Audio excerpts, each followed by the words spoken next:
Our affirmation today is, the Christ in me beholds the Christ in you. And how perfect is that, considering that we are celebrating the birth in Christ? And as I said, this is very popular in New Faith. You may have heard it worded a little differently, the Christ in me greets or meets, but anyways, the underlying message is the same, in that there is Christ in all of us and there's Christ in everyone around us. And so we as Christians, and we especially as New Thought Christians, see the Christ in other people as well as have them see the Christ in us.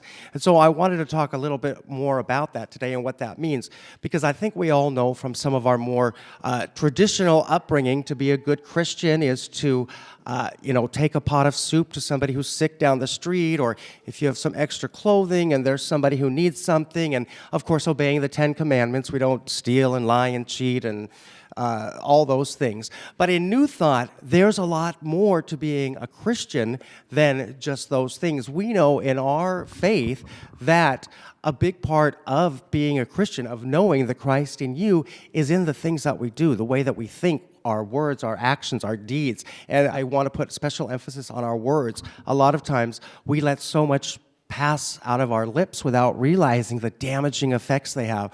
When we say, well, that's so nice, but I can't afford that, or gosh, I'd love to do that, but my health won't permit that, or if only I could get along with Aunt Susie and everything would be so great. When we talk that, when we mouth that, we just reinforce that. We make that real. And that may be a part of something. That may be the appearance of what you see. Your empty checkbook, or your broken leg, or your broken relationship with Aunt Susie. You can see that, but you know what? Don't speak that, and look beyond that appearance. Look beyond to the greatness that you know that it can be, that it is meant to be. We know in our fellowship that we focus a lot on prosperity, we focus a lot on health, and of course we focus a lot on happiness. But as Christians, as New Thought student Christians, we know that part of being a good Christian is knowing these things, and knowing that one of the first things that you need to do to be a good Christian, to see the Christ in the person beyond or next to you or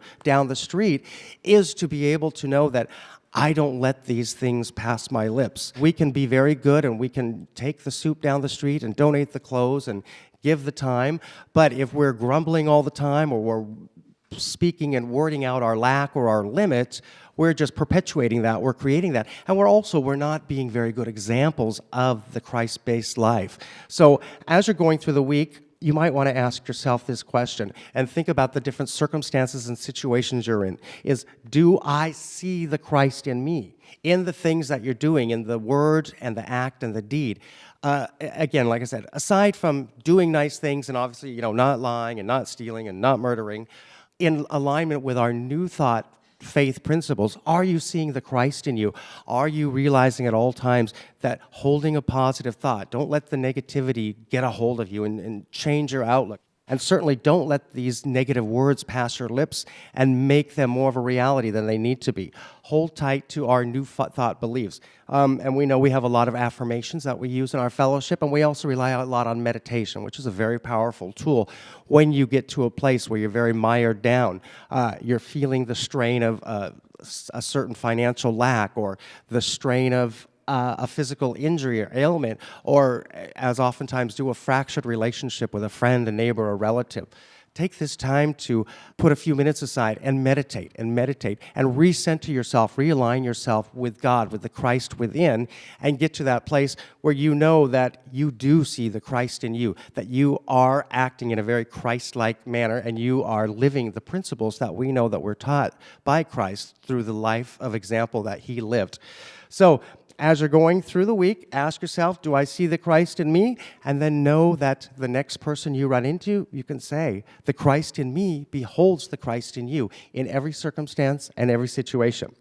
And the good news is that we're all born with the inherent ability to live a Christ-like life. We are all children of God. We are created in his image, and we are created to live in the Christ-like manner. So again, this week as you're going through your daily activities. The next time you run into someone, be certain that the Christ in you beholds the Christ in them, because ask yourself this question beforehand is, do I see the Christ in me? Am I letting negative thoughts occupy my mind? Am I letting negative words slip out without realizing that I'm saying them and having them alter the reality that I live in? Am I looking beyond these appearances to the better thing and living the Christ-like example?